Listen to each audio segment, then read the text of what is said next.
የመጀመሪያው እኛ በማን በክርስቶስ። አሁን ደግሞ በጣም እዚህ ላይ በደንብ እየጻፋችሁ ራሱ ብትከታተሉ ደስ ይለኛል። ክርስቶስ ደግሞ በማን በእኛ ፐርሰናል ስናደርገው ክርስቶስ በእኔ ማለት ትችላላችሁ። ክርስቶስ በእኛ ብላችሁ አትጻፉ፣ ክርስቶስ በእኔ ብላችሁ ጻፉ። ምክንያቱም ሌላው ይቀበል አይቀበል የምታውቀው ነገር ስለሌለ ክርስቶስ በማን ክራይስት ኢን ሚ የክርስትና ሁለተኛው መገለጥ ነው። ያኛውን ክርስቶስ እኛ በክርስቶስ የሚለውን በተለያየ አይነት መንገድ ሰው ትንሽ ሊረዳውና ሊያውቀው ይችላል። ግን አብዛኛው ክርስቲያን ችግሩ እዚህ ላይ ሲደርስ ክርስቶስ በእኔ ወይም ክርስቶስ በእኛ። ብዙ ክርስቲያኖች ይህንን የክርስትና መገለጥ ካለማግኘታቸው የተነሳ በሚያሳዝን ሁኔታ በክርስትና ሕይወታቸው ማረፍ ሲገባቸው በራሳቸው ትግልና መፍጨርጨር የክርስትናን ሕይወት ለመኖር ሲታገሉ ይታያሉ። አሁን እኔ ልኑርልህ፣ እግዚአብሔር ሆይ በዚህ ዘመን የሚኖርልህ ሰው አጥተሃል። እኔ ልኑርልህ። ለምን? የክርስትናን ሁለተኛውን መገለጥ ክርስቶስ በእኔ የሚለውን ቋንቋ ክርስቶስ በእኔ የሚለውን ትምህርት ካለማግኘታቸው የተነሳ የክርስትና ሕይወታቸው የእረፍት ሊሆን ሲገባ በሚያሳዝን ሁኔታ በትግል የተሞላ በመፍጨርጨር የተሞላ መጨረሻ ላይም በተስፋ መቁረጥ የተሞላ ይሆነ። ክብድል ታገልኩ በቃ ክርስትና ማይቻል። እግዚአብሔር ግን እኔ ልኑርልህ እንዴት አቅም አይሰጠኝም? ፈጽሞ እግዚአብሔር አንተ እንድትኖርለት አይፈልግም። ፈጽሞ እግዚአብሔር አንቺ እንድትኖሪለት አይፈልግም። ለምን መሰላችሁ ቅዱሳን? ተባብረን እንዳልዳን ነው ተባብረን ልንኖር አንችል። መስቀሉ ሥራ ላይ የኛ ተሳትፎ ቢኖርበት ኖሮ በክርስትና ሕይወታችንም ከኢየሱስ ጋር ተባብረን አብረን ልንኖር እንችል ነበር። መስቀሉ ላይ ተሳትፎ ከሌለ የክርስትና የሕይወት ምልልስ ላይም አንተ ተሳትፎ የለህም። ፈጽሞ ይህንን እውነት እንረዳ። እግዚአብሔር ወደ ክርስትናው ዓለም ሲያመጣን እኛ እንድንኖር ሳይሆን ልጁ እንዲኖርብን ያመጣል። መፍጨርጨራችሁን አቁሙ። ለመኖር የምታደርጉትን ትግል አቁሙ። ክርስቶስ በአንተ እንዲኖር ክርስቶስ በአንቺ እንዲኖር ነው እንጂ እኛ እንድንኖርለት አይፈልግም እግዚአብሔር። ስለዚህ አንድ የተሳሳተ ጸሎት አለ። ጌታ ሆይ ልኑርልህ። የሚኖርልህ የለም በመጨረሻው ዘመን። እኔ ልኑርልህ ጌታ ሆይ ልኑርልህ። ቅናትህን ልቅናልህ፣ ልኑርልህ። እግዚአብሔር ደግሞ ከሰማይ ሆኖ በቀለ ሆይ አትኑርልኝ። በቀለ ደግሞ እግዚአብሔር ሆይ ልኑርልህ። ሌሊቱን በሙሉ ልኑርልህ እያለ ጠዋት እኮ ስራ ቦታ ነው የሚሄደው። የራሱን ኑሮ ነው የሚኖረው። እግዚአብሔር ሆይ ልኑርልህ። እግዚአብሔር ደግሞ በቀለ ሆይ አትኑርልኝ፣ ልጄ ይኑርብህ። ይሄው እንዲህ እያልን በቀለ የምድር ጉዞውን ሊጨርስ ነው። በቀ ማን እንደሆነ ገብቷቸዋል። አብዛኞቻችንን የሚወክል ሰው ነው። በቃ ትግል ላይ ነው። በሌሊት ይነሳል፣ ይጸልያል፣ እየገሰጸ ነው የሚያነጋው።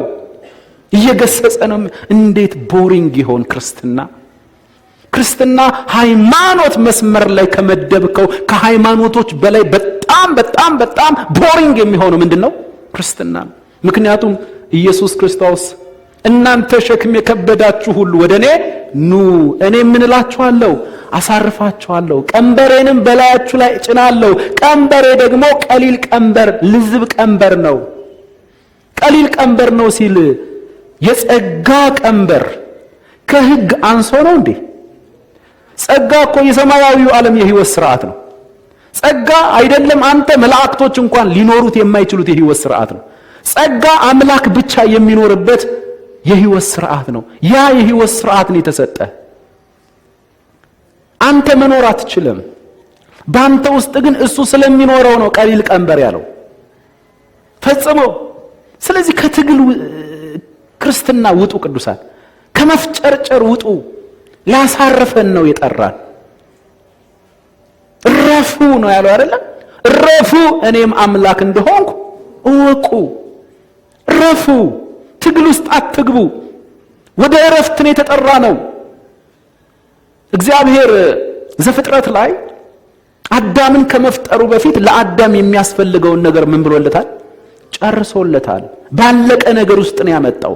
ባለቀ ነገር ውስጥ በስድስተኛው ቀን በፍጥረት ፍጻሜ ላይ ያለ አዳም ለአዳም የሚያስፈልገውን ነገር ሁሉ ጨርሶ ባለቀ ነገር ውስጥ ማንን አመጣው?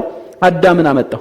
ባለቀ ነገር በስድስተኛው ቀን ቢያመጣውም 6 ቁጥር አሁንም በራሱ ጎደሎ ስለሆነ አምላክ ባረፈበት እረፍት ልክና መጠን የሰው ልጅ ማረፍ ይችል ዘንድ እግዚአብሔር ከ6 ወደ ስንት ነው የጠራው? ወደ 7። ሰባተኛው ቀን ምንድነው? እረፍት። ስለዚህ ወደ እረፍት ነው የተጠራ ነው። ረፉ ቅዱሳን። ለመፍጨርጨር አልተጠራንም። ለትግል አልተጠራንም። ልንኖርለት አልተጠራንም። እግዚአብሔር ወደ ክርስትናው ዓለም ሲጠራን እኛ እንድንኖር ሳይሆን ልጁ እንዲኖርብን ነው። ተባብረ ስላልዳንክ ደግሞ ኢየሱስን አግዘ አብረ ተባብረ መኖር አትችልም። እንግዲህ መንፈሳዊ ድልን እንደዚህ አይነት የተትረፈረፈ መንፈሳዊ ድልን የምንቀዳጀው በየዕለቱ ራሳችንን ለመለወጥ በምናደርገው ቁርጠኛ ውሳኔና ትግል ሳይሆን በውስጣችን በመንፈሱ ለሚኖረው ጌታ ራሳችንን ስናስገዛ ፈቃድ፣ ስሜት፣ ዕውቀታችንን አሳልፈን ስንሰጥ ነው። የድልነሽነት ሕይወት በእያንዳንዳችን እንዲገለጥ ካስፈለገ በየጊዜው በየቀኑ ለመኖር ለእግዚአብሔር ለመኖር የምትወስኑትን ውሳኔና መፍጨርጨር አቆሙ። አንተ ልትኖር ስትነሳ ክርስቶስ መኖሩን ያቆማል። እርሱና አንተ አብራችሁ መኖር አትችሉም። ለምን መሰለክ? በደህንነትህ ሙሉ በሙሉ እርሱ ፈጽሞት ሙሉ በሙሉ ክብሩን እንደወሰደ በኑሮህም በክርስትና ምልልስህም ካንተ ጋር ተባብሮ የሚቀበለው ምስጋና የለው። ምስጋና ሁልጊዜም ለማ ብቻ ነው? ለርሱ። ክብር ለማን ብቻ ነው? ለርሱ። በደህንነታችን ሙሉውን ጨርሶ ምስጋናና ክብር እንደተቀበለው በክርስትና ምልልሳችንም በእኛ ያለ እኛ እርዳታ ኑሮውን እየኖረ ሙሉ ክብሩን መውሰድ ይፈልጋል። እግዚአብሔር በክብሩ ከማንም ጋር አይደራደርም። ስለዚህ ከክርስቶስ ጋር ተባብሮ ለመኖር አታስብ። አትኑሩ። መጽሐፍ ቅዱስ ሞታችኋል ይላል። ታዲያ ከመቼው ተነሳህ? ሞታል ሲልህ እኮ እርሱ ሊኖርብህ ነው። የሞተ ሰው መፍጨርጨሩን ያቆማል። የሞተ ሰው የመፍጨርጨር አቅም የለውም። የሞተ ሰው የትግል አቅም የለውም። የሞተ ሰው ልኑርልህ ብሎ ሲጸልይ ራሱ አያስቅም? የሞተ ሰው ልኑርልህ ብሎ ይጸልያል? ኦሬዲ ምን ብሏል? ሞቷል። መሞትህን ስታቅ ግን የትንሣኤ ሕይወት ይገለጥብሃል። የትንሣኤ ሕይወት ባንተ ክርስቶስ ኢየሱስ ኑሮውን ባንተ ይኖራል። አባዬ እባክህ ጸጋ ጨምርልን። ሮሜ ምዕራፍ 5 ቁጥር 10 ላይ አንድ ድንቅ ቃል አለ። ምናልባት እሷን ቃል ላናስተውላት እንችላለን። ጌታ ሆይ መገለጥ ጨምርልን። ሮሜ ምዕራፍ 5 ቁጥር 10 ሐሳቡ የሚጀምረው ከፍ ብሎ ነው። ደስ የሚል ነገር ስላለ እስኪ እዛው ሮሜ ምዕራፍ 5 ቁጥር 10 ላይ ጠላቶች ሳለን የሚል ቃል አለ። ጠላቶች ሳለን ከእግዚአብሔር ጋር በልጁ ሞት ከታረቅን፣ ይልቁንም ከታረቅን በኋላ በሕይወቱ ምን እንላለን? እንድናለን። ሁለት ደህንነት ነው እዚህ ቦታ ላይ ያለው። ሁለት ደህንነት። አንደኛ ገና ሲጀምር በጣም የሚያስደስተኝ ቃል ቢኖር እግዚአብሔር ጠላታችን በነበረ ጊዜ ይላል እንዴ?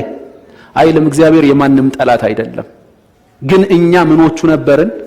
ጠላቶቹ ነበርን። ጠላቶች ሳለን ከእግዚአብሔር ጋር በልጁ ሞት ከታረቅን፣ የበደልነው እኛ፣ ተበዳዩ እሱ። በሰውኛ ቋንቋ ስንመጣ ማን ነው የሆነ አንዳች መስዋዕት አቅርቦ አንዳች ነገር ለበደለበት ነገር ካሳ ከፍሎ እርቅ የሚጠይቀው የትኛው ነበረ? የበደለ ሰው። እዚህ ቦታ ላይ ተበዳዩ እግዚአብሔር፣ ጠላት የሆንበት እኛ፣ የበደልነው እኛ። ነገር ግን ታረቁኝ ብሎ ልጄን ልሰዋው እናንተ ብቻ እሺ በሉኝ ታረቁኝ እንታረቅ ብሎ ልጁን የእርቅ ጣት አድርጎ የዘረጋልን ማን ነው?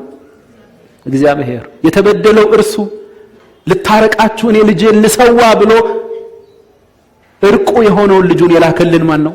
ይሄ ከአእምሮ ያልፍም ቅዱሳን።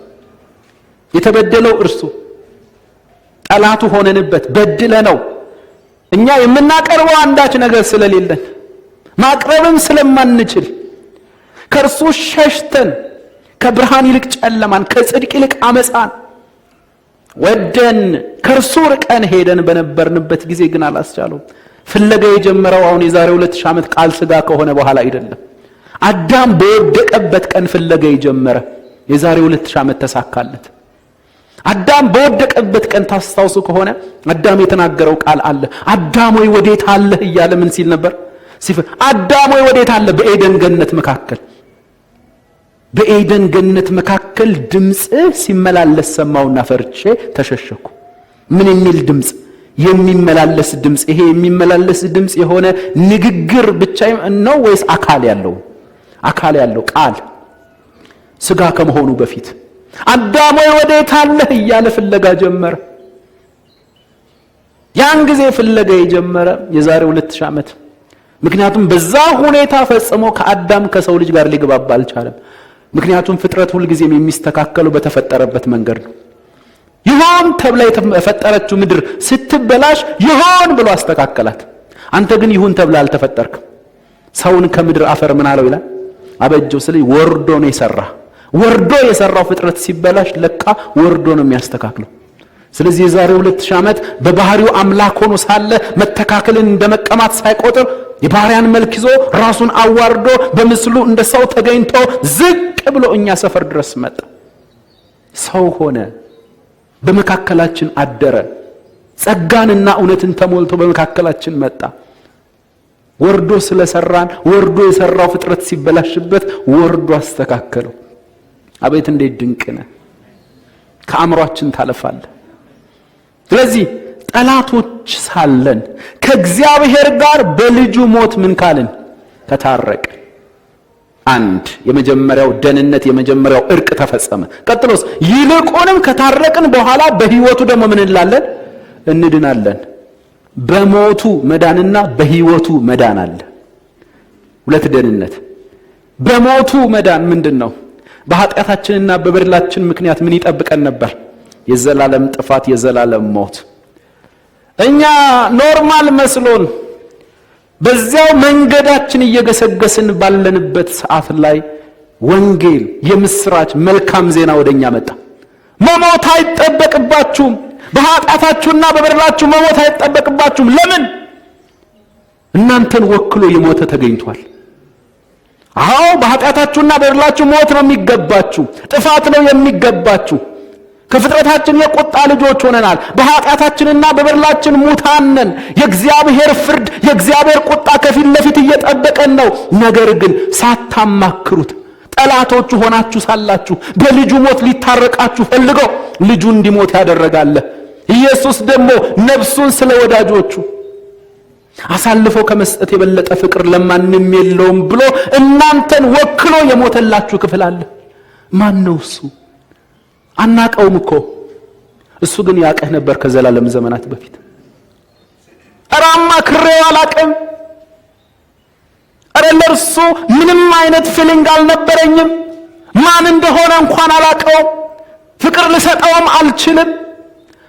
ውለታው የለትም አላቀም። አዎ ውለታው ለህለት አታውቅም። ይልቅስ በድለኸው ታውቃለህ። ዘመንን ሁሉ እንዳሳዘንከው ነው። ጠላቱ ሆነህበታል። አንተ እሱም ባታውቀው፣ ውለታ ባትውልለት፣ ፍቅርን ባትሰጠው፣ ነገር ግን እርሱ ከዘላለም ዘመናት በፊት ያቀህ ነበር። ደግሞም አፍቅሮሃል። ምንን አይቶ? ምንህም። ምክንያቱም እሱ በሰውኛ መውደድ የሚወድ አይደለም። በሁኔታ ላይ የተመሰረተ ፍቅር የለውም። ሰጥቶ በመቀበል ላይ የተመሰረተ ፍቅር የለውም። የጎደለን በመሙላት በሚል የሚወድ አይደለም። ምንህንም ፈልጎ አይደለም። ምንም እንደምታመጣ ምንም ልታመጣለት እንደማትችል ያውቃል። ነገር ግን ፍቅር አስገደደው። የእርሱ ፍቅር ዘላለማዊ ነው። የእርሱ ፍቅር የማይለወጥ ነው። የእርሱ ፍቅር በሁኔታ ላይ ያልተመሰረተ ነው። ዋው! እና ልጁስ ምን ሆነልኝ? ራሱን አሳልፎ ሰጠ። ለምን? ስለሚወድህ። ምንን አይቶ? ምንህም። በኃጢአቱና በበደሉ የሞተ ሰው ይወደዳል እንዴ? ምንህም። እኔ እኮ እንዳትል እኮ የሞተ ሰው ይወደዳል በመጽሐፍ ቅዱስ? አዎ። የሞተ ሰው ይፈቀራል በመጽሐፍ ቅዱስ ቋንቋ? አዎ። ያ ሰው ማን ነው? እስኪ እኔ ነኝ። መድኃኒታችን ቤዛችን መጣ። ስለ ኃጢአታችንና ስለ በደላችን ሞተ። ስለ ኃጢአታችንና ስለ በደላችን ሞተ። እና መሞት አይጠበቅባችሁም። የምስራች ምንድነው እሱ? እናንተን ወክሎ የሞተ ተገኝቷል። እርሱ ስለ ሞተ ሞታችን ተወገደ። እርሱ የኛን ሞት ሞተ፣ ሕይወቱን ለኛ ሰጠ። እናመሰግንሃለን። ለዚያ ነው የጌቴሴማኒ አትክልቱ ስፍራ ላይ ሊይዙት ሲመጡ አንድ የሚገርም ቋንቋ ተጠቀመ ኢየሱስ። ማንን ትፈልጋላችሁ? የናዝሬቱ ኢየሱስን እንፈልጋለን። የናዝሬቱ ኢየሱስ እኔ ነኝ። እነርሱን ተዋቸው። እነርሱን ምን በሏቸው? በቃ እነርሱን ተዋቸው። እነርሱ ሮጠው ጠፉ። በእነርሱ ቦታ ግን እነርሱ እነማን ናቸው? እኛ። በእኛ ቦታ እርሱ ተያዘ። ያዙት፣ ወሰዱት፣ መቀለጃ መጫወቻ አደረጉት። የክብርን ጌታ በውርደት ውስጥ አሳለፉት። ልብሱን ገፈፉት፣ ይደበድቡታል። ሁለንተናው በደም ተለውሷል። አጥንቱ ተቆጠረ፣ ጉልበቱ እንደገል ደረቀ፣ ምላሱ በተናጋው ላይ ተጣጋ። በየቦታው መስቀል መሸከም አቅቶት ይወድቅ ነበረ። የእስራኤል እናቶች ስለርሱ ደረታቸውን እየደቁ ያለቅሱለት ነበር። ማለት እርሱ ላይ የተሰራው ስራ ፌር አይደለም። እርሱ በሚሰቀልበት ቀን ሁለት ከርሱ ጋር ሌሎች ወንበዴዎች አሉ። እነርሱ መስቀላቸውን ለመሸከም ምንም የከበዳቸው ነገር የለም። እላያቸው ላይ ደም አልፈሰሰም። ሁለንተናቸው ሰላም ነው። ከላይ እስከ ታች ድረስ መቀለጃ አልሆኑም። አንደኛው ወጣት ላይ የተሰራው ስራ ግን ፌር አይደለም። እነዚያ እናቶች በመንፈስ ቅዱስ እርዳታ አይደለም፣ የእናትነት አንጀት ይዟቸው ነው። ከሶስቱ መካከል አንደኛው ላይ የወረደው መከራ፣ የተገረፈው ግርፋት፣ የፈሰሰው ደሙ አቅም ማጣቱን ሲመለከቱ፣ እርቃኑን እንዳደረጉት ሲያውቁ የእናትነት አንጀት ይዟቸው ደረታቸውን እየደቁ አለቀሱለት። ክርስቶስ መሆኑ ገብቷቸው አይደለም። ይሄ ሁሉ ለማን ነው? ስለዚህ እርሱ ሞታችንን ስለሞተ የሞተ ስለተገኘ አትሞቱም ተባለ። የሞተ ምን ስላለ? የሞተ ተገኝቷልና አትሞቱም ተባለ። እሺ፣ ይሄ የመጀመሪያው መዳን ነው። የመጀመሪያው ነገር ተፈጸመ። ክርስቲያን ግን ከዛ በኋላ ነው የሚሸወደው። ኦኬ፣ ሞቶልኛል፣ ከዚህ በኋላ አልሞትም። ሕይወቱን ሰጥቶኛል፣ ከዚህ በኋላ እኔ አልጠፋም፣ አልሞትም። ቀጥሎ ግን በክርስትና ሕይወቱ ላይ ልኑርልህ እያለ ሲያስቸግር ደግሞ ጠላቶቹ ሳለን ከእግዚአብሔር ጋር በልጁ ሞት ከታረቁን ይልቁን ከታረቅን በኋላ ወደ ክርስትናው የሕይወት ሥራ ከገባን በኋላ በሕይወቱ ደግሞ ምን እንላለን? ምን ማለት ነው? እንዳትሞቱ የሞተ ተገኝቷል ተባለ እና ለመኖር ስታስብ እንዳትኖሩ ኑሮውን ሊኖር ወደ እናንተ መጥቷል። እሱ ነው በሕይወቱ መዳን፣ ከትግል መዳን፣ ከመፍጨርጨር መዳን፣ ግራ ከመጋባት መዳን፣ ከትግል የክርስትና ሕይወት መዳን። አባባ በኢየሱስ ክርስቶስ መገለጥህን ጨምርልን። ተመስገን አባባ። ቀጥሎ ክርስቶስ በማ ውስጥ ነው የምናጠናው? በእኛ ውስጥ ኑሮውን ሊኖር መጥቷል። ቦታ እንልቀቅለት ነው። ቆላሲስ ምዕራፍ 1 ቁጥር 27 ቆላሲስ ምዕራፍ 1 ቁጥር 27 ምን ይላል? ከቁጥር 26 እንጀምረው። በጣም ድንቅ ሐሳብ ስላለ እዛ ላይ ቆላሲስ መጽሐፍ ቅዱስን በደንብ ተከታተሉ። ነገ የምታስተምሩት እናንተ ስለሆናችሁ። ቁጥር 26 ይህም ቃል ከዘላለምና ከትውልዶች ጀምሮ ተሰውሮ የነበረ ምስጢር ነው፣ አሁን ግን ለቅዱሳኑ ምን ብሏል? ተገልጧል። እኛ ጋር ምስጢር የሚባል ነገር የለም። አባባ ለኛ በመንፈሱ በኩል ምን ብሎታል? በቅዱስ ቃሉ በኩል ገልጦታል። ተገልጧል ካለ በኋላ ቁጥር 27 ለእነርሱም እግዚአብሔር በአሕዛብ ዘንድ ያለው የዚህ ምስጢር ባለጠግነት ምን እንደሆነ ሊያስታውቅ ወደደ። ምስጢሩም የክብር ተስፋ ያለው ክርስቶስ በማ ውስጥ መሆኑ ነው? በእናንተ ዘንድ በእኛ ውስጥ መሆኑ ነው። ምስጢሩ እግዚአብሔር የገለጠው ምስጢር መላእክቶች ጋር ያልተገለጠ እውነት፣ የብሉይ ኪዳን የእምነት አባቶች ጋር የሌለ ያልነበረ በአዲስ ኪዳን በቃሉና በመንፈሱ በኩል እግዚአብሔር የገለጠው ምስጢር ምንድነው ሲባል የክብር ተስፋ ያለው ክርስቶስ ማን ውስጥ ነው? ኦ ማይ ጋድ! ክርስቶስ ማን ውስጥ ነው? ሌጣውን ነው ወይስ ከነሙሉ ክብሩ? ዋው! ከነሙሉ ክብሩ የክብር ተስፋ ያለው ክርስቶስ በእኛ ውስጥ ነው። አቤት መታደል! ይሄ ክርስቶስ ግን ቆይ እኛ ጋር ከመግባቱ በእኛ ውስጥ ከመኖሩ በፊት የት ነው የነበረው? በአብ ዘንድ የነበረውን አለ ዮሐንስ በመልእክቱ። በአብ ዘንድ የነበረውን ለኛም የተገለጠውን የዘላለም ሕይወት እንነግራቸዋለን። በእጆቻችን የዳሰስነውን በዓይኖቻችን ያየነውን ሲናገር በጆሮአችን ያደመጥነውን የሰማነውን እርሱን እንነግራቸዋለን። ሕይወት ተገለጠ፣ እኛም አይተንማል። ዋው! እርሱ የት ነው የነበረው? ዮሐንስ በበቀደም ነው የመጣው አይደለም። ለእርሱ ጅማሬ የለውም። ነበር የሚባል ቋንቋ ነው የምትጠቀምለት። ያልነበረበት ጊዜ የለም። እና የት ነው የነበረው? አባቱ በኖረበት ዘላለም ከአባቱ ጋር ነበር። ከአብ ዘንድ የነበረውን ለኛም የተገለጠውን ጳውሎስ ደግሞ ቀበል ላደረገና እዚህ ቦታ ላይ የክብር ተስፋ ያለው ክርስቶስ ማን ውስጥ ገብቷል? አንተ ውስጥ ገብቷል። አብ ጋር የነበረው ከነሙሉ ክብሩ በመንፈስ ቅዱስ አማካኝነት ማን ውስጥ ገባ? አባባ ከጸጋ ጨምርልን። ራስን ስታስብ ወደ ውስጥ ስታስብ ጨጓራ ብቻ ትዝ የሚልህ ወንድሜ እባክህ አንተ ውስጥ ጨጓራ ብቻ አይደለም ያለው። ውስጥ ማን አለ? የክብር ተስፋ ያለው ክርስቶስ። ክርስቶስ ወይስ የክብር ተስፋ ያለው ክርስቶስ? የክብር ተስፋ ያለው ክርስቶስ። ስለዚህ ለምንድን ነው የመጣ? ኑሮን ሊኖር በመንፈስ ቅዱስ አማካኝነት። ሐዋርያቶችን እኔ በሄድ ይሻላችኋል አላቸው። ይሄ በጣም አስደንጋጭ። እኔ በሄድ ይሻላችኋል። ስንት ዓመት አብረውት ከቆዩ በኋላ 3 ዓመት ያላቸውን ነገር ሁሉ ጥለው በቃ እሱ ነው ያለን ነገር፣ ሀብት ንብረታችን ራሱ ጌታ ነው ብለው ሁሉን ነገር ጥለው፣ ያውም ደግሞ ልከተል ብለውት አይደለም፣ እሱ ራሱ ሄዶ ነገር ፈልጓቸው ማለት ይቻላል። ምን ብሎ? ተከተሉኝ ብሎ።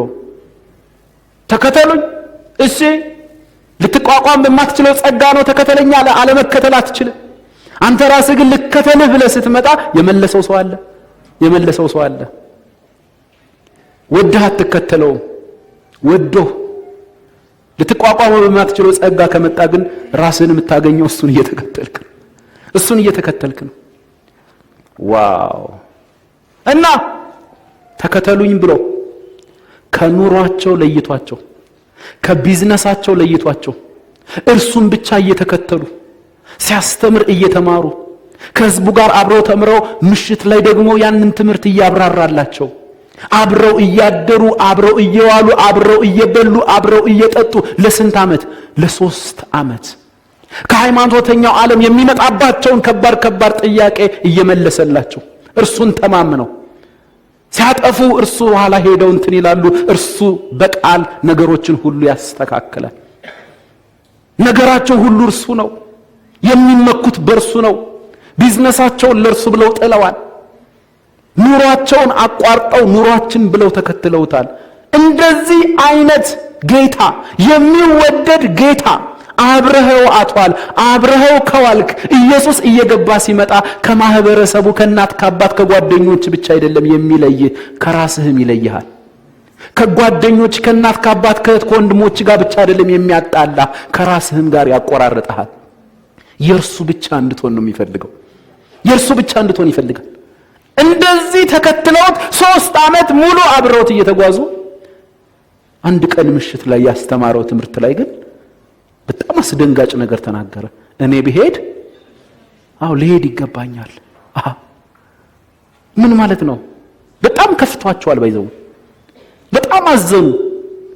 ኑ ብሎ ጠርቶ ከቢዝነሳቸው ለይቷቸው ከቀየው ሁሉ ጠርቶ አፈናቅሏቸው አየር ላይ ሜዳ ላይ ሊሄድ ነው ይባላል እንዴ?